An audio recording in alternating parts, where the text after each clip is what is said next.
こんにちは、ミッキーです。今回は数年ぶりのスターバックス特集。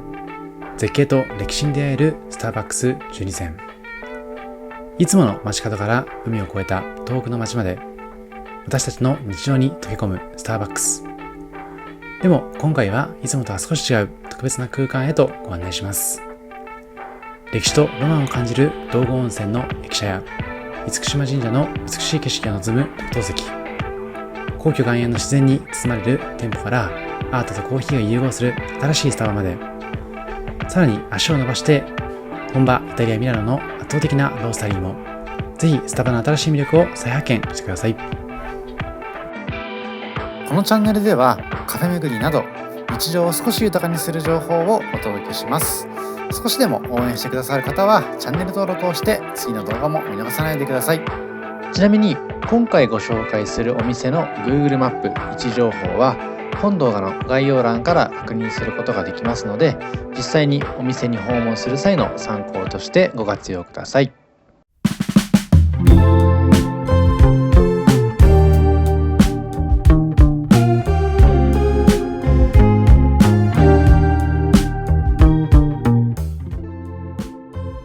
まずはじめにご紹介しますのは、皇居外苑和田倉噴水公園内に位置しますスターバックスコーヒー皇居外苑和田倉噴水公園店。都心にありながら豊かな自然と調和した空気でゆったりと過ごせる一軒です。東京駅といえば一つのシンボルともなっています皇居外苑。とても落ち着いた場所になっていますので、東京駅、特に晴れた日なんかにはお勧めしたいような空間になっています。そんな空間に佇んでいるのがスターバックスコーヒー。この店舗はスターバックスが展開する環境配慮型店舗グリーナーストアの日本1号店としてオープン。資源の循環やエネルギー効率への配慮など様々なサステナブルな取り組みが随所に散りばめられています。店内のテーブルや椅子はすべて北海道、東北地方などの国産木材を使用。後で映しますけれども、空間全体で木のぬくもりを感じることができます。そんなスターバックスの周辺には木々、目の前にはダイナミックな噴水が広がり、皇居ランナーや散策を楽しむ人々が行き交うこの場所は、都心でありながら自然を感じられるような貴重なエリアです。天井の照明は廃棄予定の蛍光灯から生まれたガラス製。職人が一つ一つ吹きガラスで仕上げた曲線が美しいデザインになっています。店内の奥には廃墟門を再利用したアートも飾られていまして、訪れるだけで環境への取り組みを肌で感じられるような空間です。壁面にはコスタリカの農園の風景を描いたタペストリーが広がり、視覚的にも豊かな世界観が楽しめます。細部までこだわりが宿る店内では、コーヒーを片手にゆっくりと舐めるだけでも様々な発見があるのも楽しいポイントです。なお、ドリンクはトールサイズのみの提供。店内ではマグやグラスで提供されます。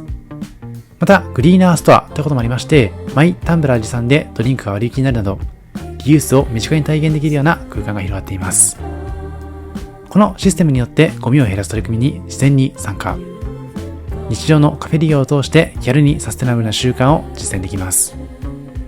こちらが先ほどご紹介していました国産木材を使用したテーブル、そしてサステナブルを意識したマグでのご提供。自然光が差し込む明るさと周囲の緑がもたらす柔らかな空気感。時間を忘れて滞在したくなるような居心地の良さがありますので、ぜひとも皆さんも拝見いただければと思います。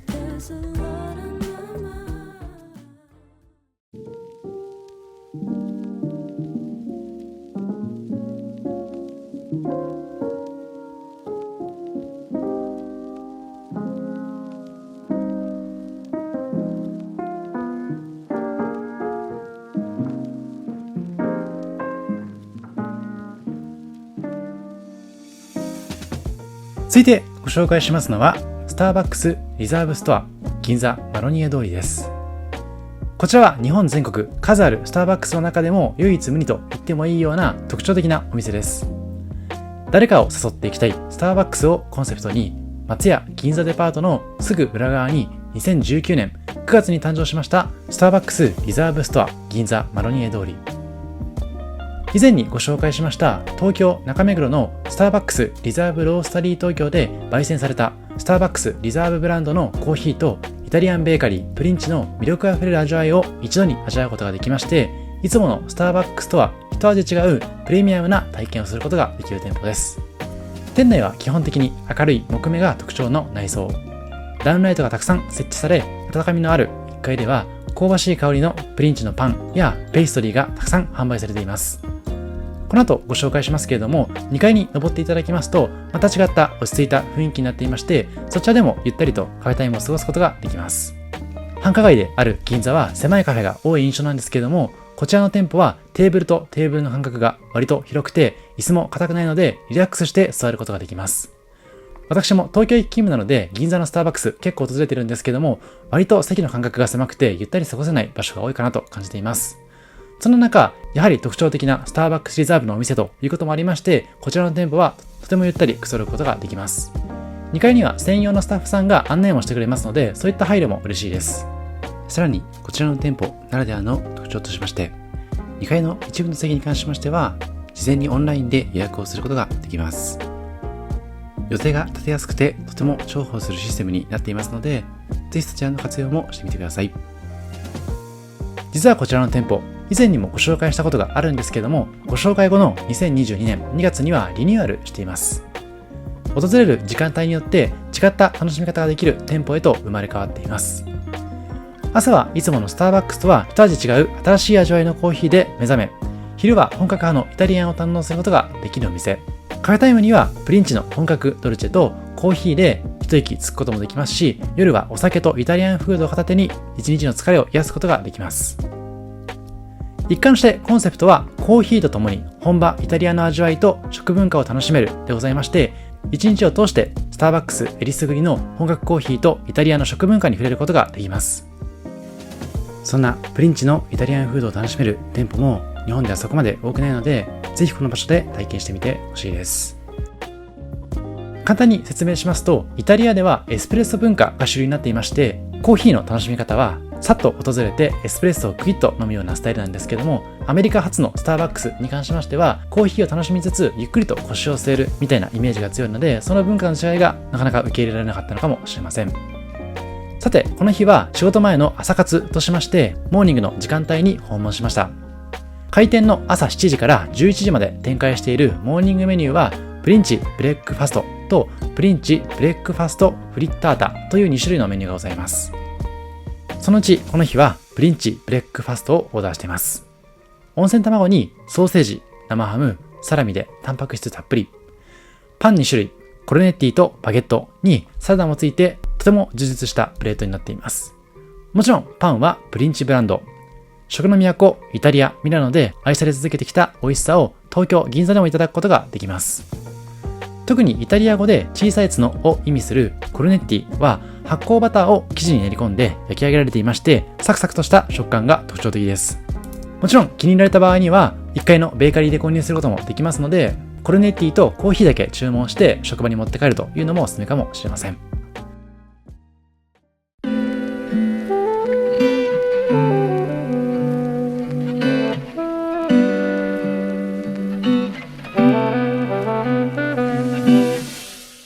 続いては日暮里駅の近くからスターバックスカフェ&アートギャラリー谷中御殿坂のご紹介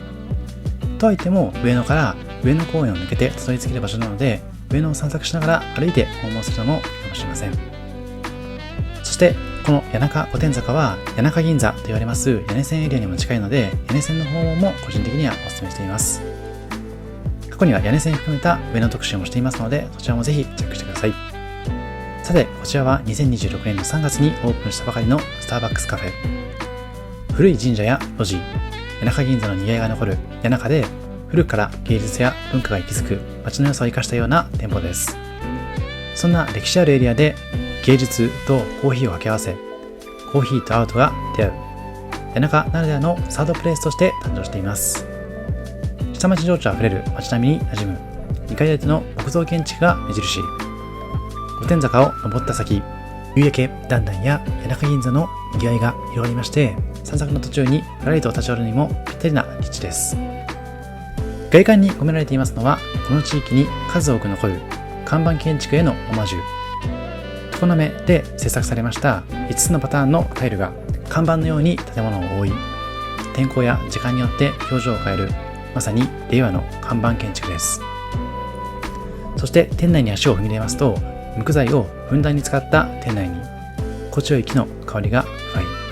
中央には1階と2階をつなぐ吹き抜けがありまして、上部から差し込む自然光とコーヒーの香りが空間全体に優しく広がります。そしてお店の最大の魅力は、店内に展示されたアートの数々。テーマ展、フェア展、パブリック展の入れ替え形式で1年を通して若手アーティストの多彩な作品に出会えます。コーヒーを片手にギャラリーを巡るような、そんな特別な鑑賞体験もこのお店ならではの魅力です。壁を彩る作品をきっかけに隣り合った人との会話が生まれることも想定されます。コーヒーを介して人とアートがつながる、この上野らしさが詰まったような空間はとても魅力的です。そして訪れるたびに作品が変わりますので、何度でも新しい発見がありそうです。こちらは2階の様子なんですけれども、2階はより静かで落ち着いた雰囲気、じっくりと作品と向き合えるようです。お気に入りの一杯を片手にアートを眺めながらゆったりと過ごす時間は格別。個人的にも様々なスターバックスを訪問していますけれども、落ち着きといった点では特に優れていて、まさに大人のためのスターバックスと言えそうです。コーヒーとアートのある時間がいつもの一杯をより豊かなものにしてくれます。またこちらの谷中含む屋根線エリアでは、街を歩けばたくさんの可愛い猫に会うことができまして、猫の街とも言われています。そんな猫との出会いをアートの体験として表現したような、そんな展示もありましたので、この谷中らしさに詰まったスターバックスはそういった視点でも楽しんでみてほしいです。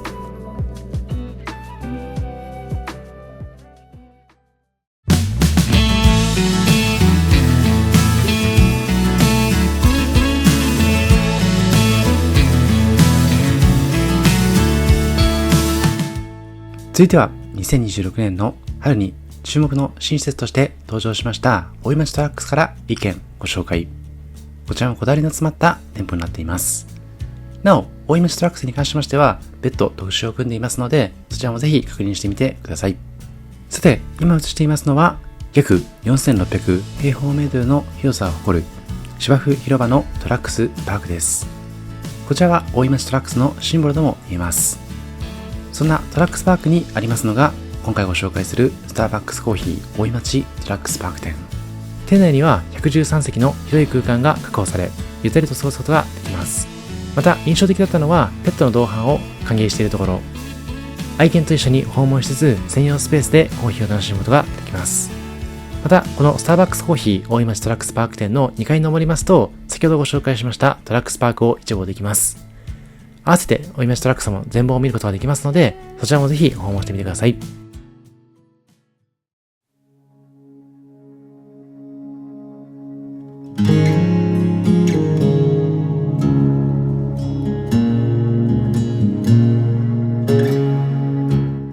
さて、こちらは道後温泉駅。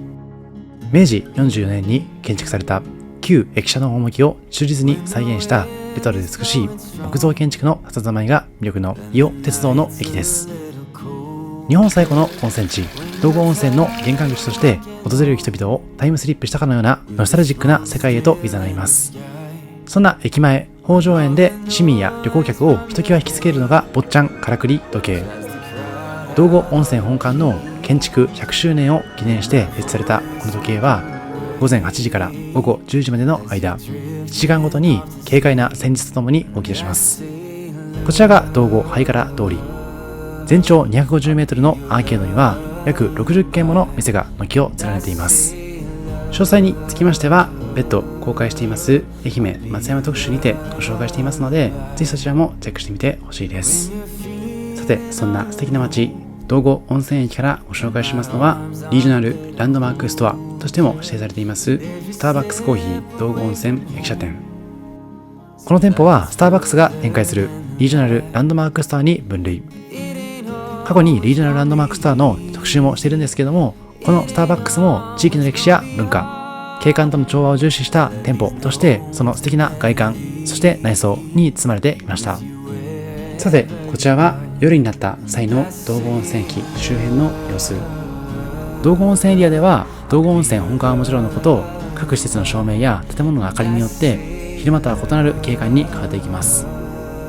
徒歩圏内には高台のスポットもありますので、上から温泉街の建物や街明かりを見下ろすこともできまして、とても幻想的な空間が広がっています。また今回の訪問期間中は写真家の稲川美香さんとのコラボレーション企画も行われていました。この企画は道後温泉本館を中心としたアートプロジェクトとして実施されたもの。期間中は温泉街全体を活用した演出が展開されまして、建物や周辺空間に視覚的な装飾が施されていました。現在こちらのコラボレーションは終了してしまっているんですけれども、訪問時期によって駅周辺の景観は変わっていきます。これまでにも様々なアートや照明を活用した企画が行われていますので、また皆さんが訪問した際には別の企画が開催されているかもしれません。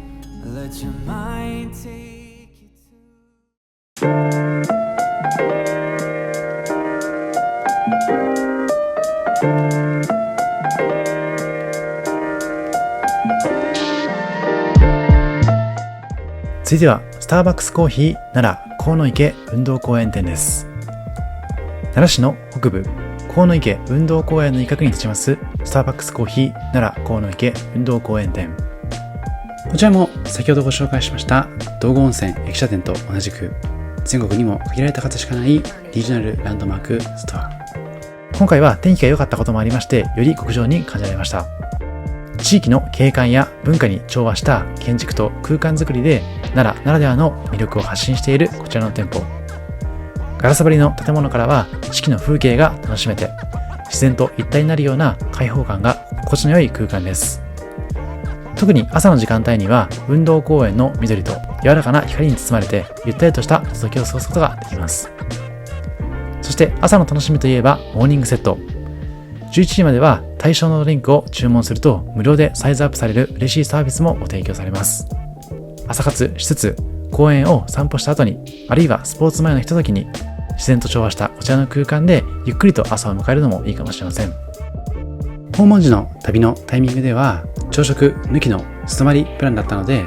朝少し早く起きてこちらのスターバックスに訪れています。別の動画でもご紹介していますが、朝こちらを訪れた後に、例えば春日大社の少し余裕がある空間の中で特別展示を見たりといった形で楽しみますので、ぜひそんな過ごし方も参考にしてみてほしいです。さて、こちらがモーニングでいただきましたモーニングセット。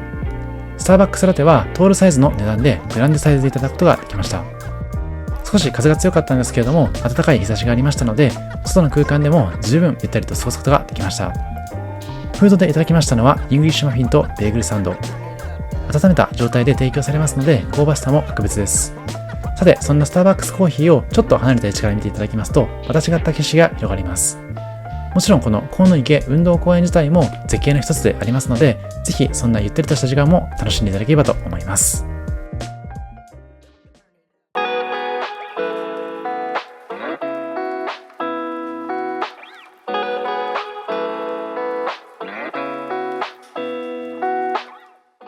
続いてもスターバックスコーヒーのリージョナルランドマークストア、広島県宮島にあります厳島神社表参道店です。この時の旅の様子も動画でご紹介してるんですけども、特に天気が良くて厳島神社の様子もとても美しく撮れているので、よかったらそちらも合わせて確認してみてほしいです。そんな厳島神社表参道店の魅力は宮島愛あふれる店舗設計。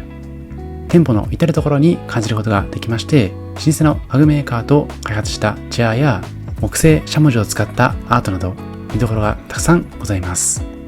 さらに宮島ビールの自家醸造施設宮島ブルワリーも併設しておりまして、そちらでは宮島の天然水、地域の食材を生かしたここだけのクラフトビールも味わうことができます。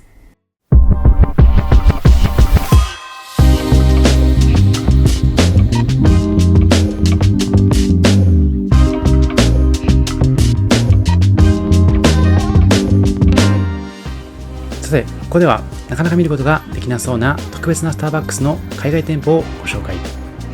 こちらはスターバックスリザーブロースタリーミラノ。エスプレッソ発祥の地でありますイタリアにおいて、スターバックスが満を持して上陸したスターバックスの第1号店です。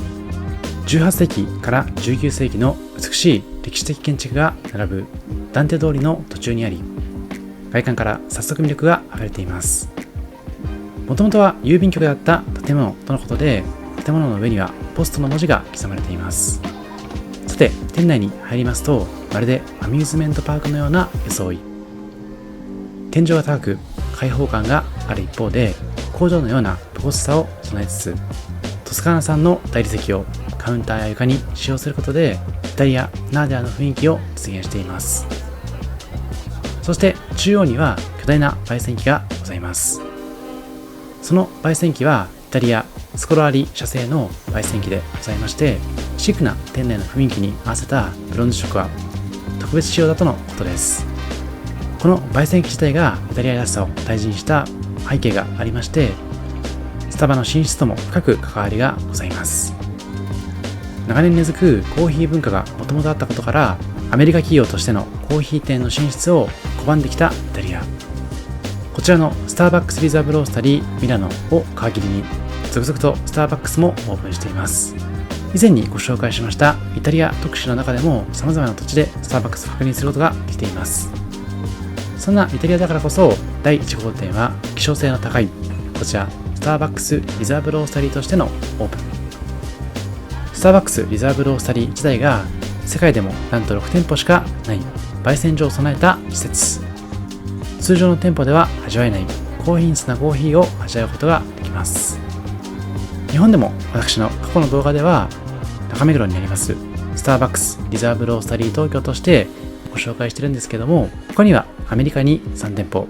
中国に1店舗あるのみでございます。そんなスターバックスリザーブロースタリーではプリンチというベーカリーも併設。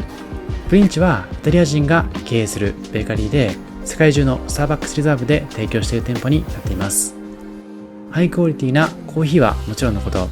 このスターバックスリザーブロースタリーミラノ限定のオリジナルグッズもたくさん販売されています。この日もせっかくなので限定のステンレスボトルをお土産として購入しています。もちろんそれらのグッズに関しましては日本では購入できませんので、もし訪問する機会がございましたら旅のお土産ともしてみてください。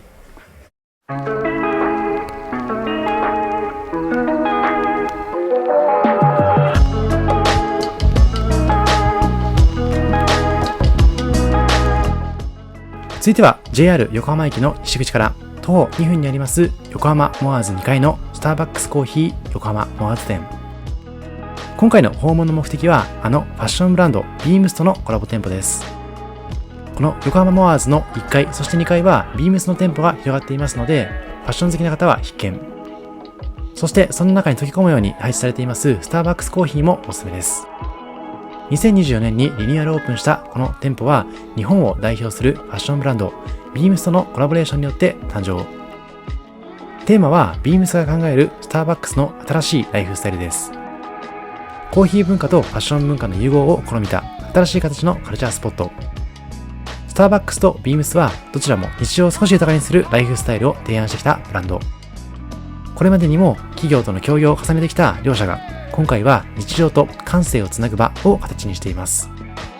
いずれのアイテムに関しましてもファッション性がとても高く、普段使いもできるようなファッションアイテムばかり。特にあまり横浜に来ることがない方に関しましてはお土産に購入するのもおすすめです。普通の店舗には溢れてないようなアイテムだからこそ、より友人の目を引くかもしれません。そしてスウェットやロング T シャツ、靴下など日常使いを意識したようなアイテムの数々だからこそ購入もしやすいです。スターバックスが培ってきた第3の場所、サードプレイスという概念にビームスが得意とする遊び心とクリエイティブな視点を掛け合わせたのがこの横浜モアーズ店です。このコラボは単なるデザイン監修ではなく、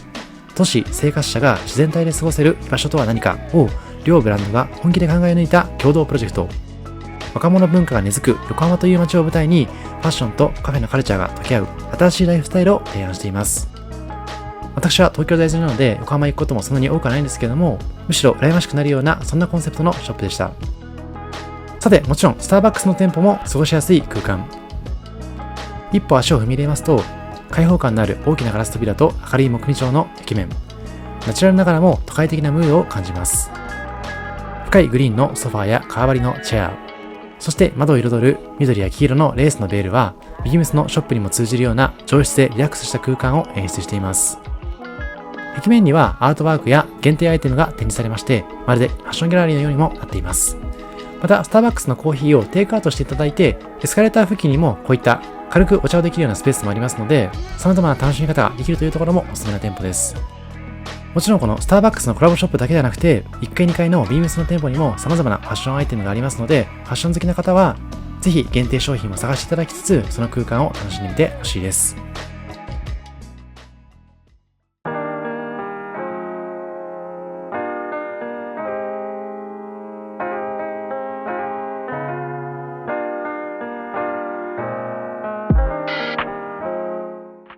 さて、続いてはスターバックスコーヒーの台沢5丁目店のご紹介です。ご覧のように普通のスターバックスとはちょっと違った雰囲気のお店なのでご紹介します。今や日本全国にあるスターバックス。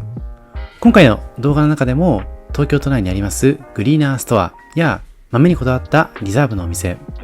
加えてその地域の特性を生かしたリージョナルランドマークストアなど幅広くご紹介しました。そしてそんなスターバックスの中でも一味違ったリザーブに特化したお店がこちら台沢5丁目店。スターバックスリザーブにつきましては先ほどまでにご紹介しているので説明は省略しますけれども、その世界観と味わいが楽しめるようにこちらの店舗はデザインされています。木目調の壁にスターバックスのロゴでありますセイレーンが刻まれた外観と台沢5丁目と書かれた鉄製の看板。そんなよくあるスターバックスとは全く違った装いで入店する前からも期待が高まります。こちらの店はコーヒーシアターを空間テーマに掲げておりまして、コーヒーやエスプレッソへのこだわりやストーリーをコーヒーアートで表現している店舗です。木材をふんだんに取り入れた落ち着きのある色調で統一されていますので、木のぬくもりを感じながら美味しいコーヒーをいただくことができます。座席のタイプもソファー席の他にロッキングチェアの座席もありますので、ついつい長居してしまいそうな空間です。改めてスターバックスリザーブの豆の特徴を少しご紹介しますと、世界各国から仕入れた個性派揃いの豆を使った特別な品質の豆。先ほどまでにも数回触れています中目黒にありますスターバックスリザーブロースタリー東京で焙煎された鮮度の高いコーヒー豆をいただくことができます。ちなみにスターバックスリザーブロースタリーに関しましては、先ほどのミラノの店舗でもご紹介しましたが、世界で6店舗しかなく、日本の中目黒の店舗はとても貴重な存在です。そんな国内で流通できる高品質なリザーブの豆をいただける店舗としてぜひチェックしておいてほしいです。そんなレベルの違うスターバックスコーヒーを提供してくれるこちらの店舗、店員さんもコーヒーに関する知識がとても豊富である証拠となるブラックエプロンを身にまとい接客してくれています。例えば苦めが好きだという方とか酸っぱめが好きだという方に関しましては、そういった好みを伝えていただいて注文することもできます。またコーヒー豆の種類だけではなくて、ハンドドリップやエアロプレスなど様々な種類から抽出方法を選ぶこともできます。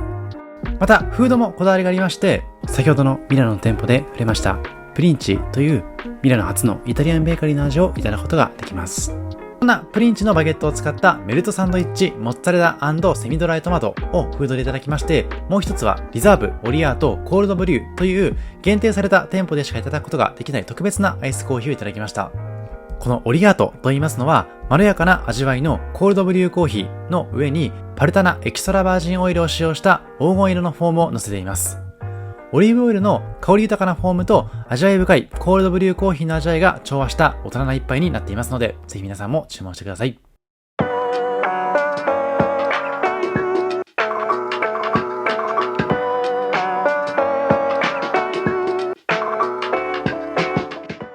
続いては東急歌舞伎町タワーからスターバックスコーヒー東急歌舞伎町タワー店。こちら1階はドリンクの注文や商品を受け取る場、2階はゆったりとした客席スペースでございます。今映しておりますのはスタバのロゴとして有名なセイレーンがスタバ創業当時の初代ロゴとして飾られている1階の空間でございまして、こちらは2階に向かう階段になります色のグラデーションが鮮やかな天井の様子。実はこちらはコーヒー豆がコーヒーチェリーから成長していく様子を表現しているということでございました。そして今映していますのが2階の空間でございまして、こちら実は歌舞伎町1丁目に所在していました複合施設新宿ミラノ座をイメージしているということでございましたので、当時を知っている方にとってはエモーショナルになれる場所でもあるかなと思いました。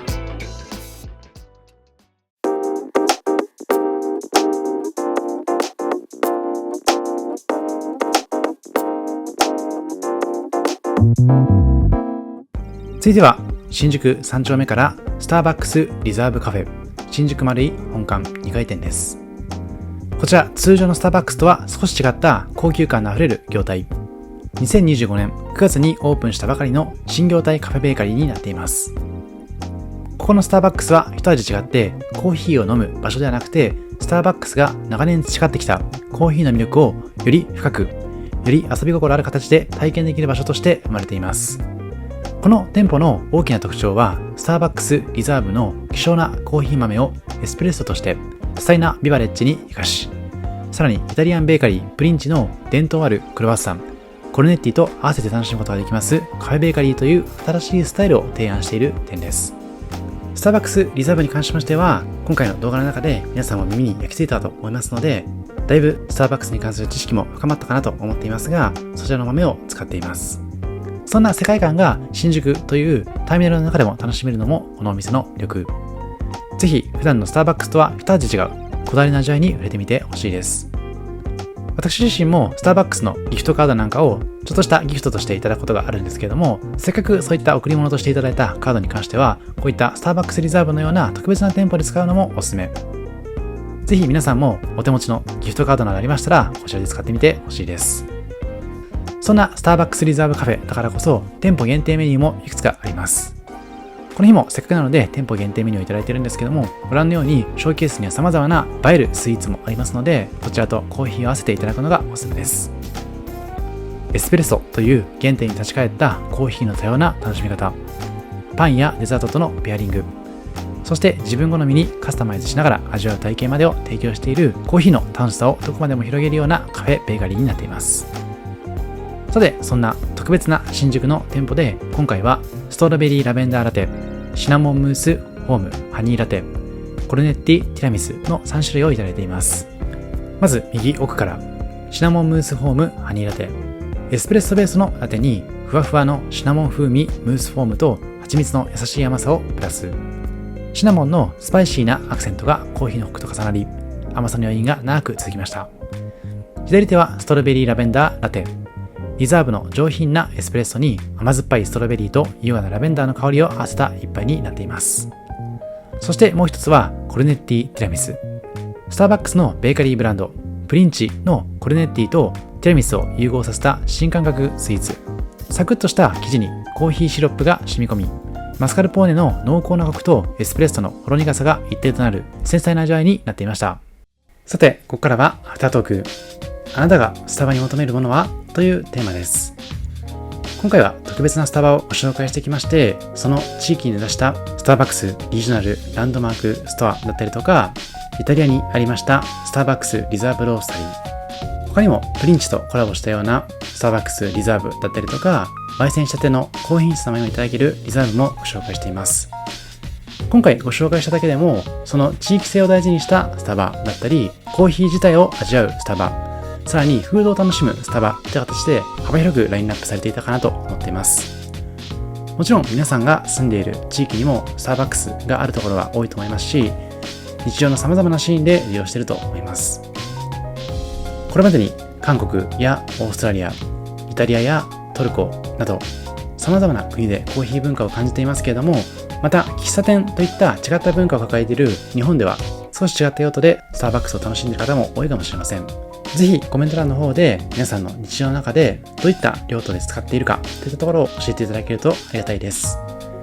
もちろんグッズ購入といった用途でその限定マグカップや限定タンブラーを集めるというのも素敵な理由かなと思いますので、そこも楽しみ方の一つかもしれません。この動画がいいと思いましたらチャンネル登録といいねよろしくお願いします。またインスタグラムの方では最新の情報をお届けしていますので、そちらのフォローもお願いします。